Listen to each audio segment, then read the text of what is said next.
Hey everyone, and welcome back to another video. In this video, I'm going to show you how to change your language on Klarna. Now this video is going to be particularly useful for individuals.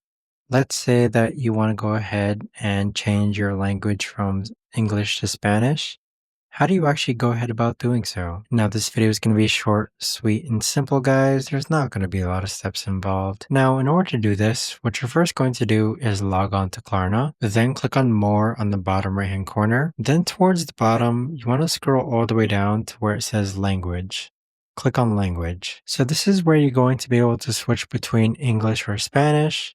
So simply just click on the Espanol and vice versa, click on English, and there you have it. But that right there, guys, is the best and easiest way that I know of to actually go ahead and change your language on Klarna. If you guys know of a better or easier way to actually do this, let me know in the comments down below. I would love to know. Thanks so much for watching, everyone, and I'll see you guys all in the next video.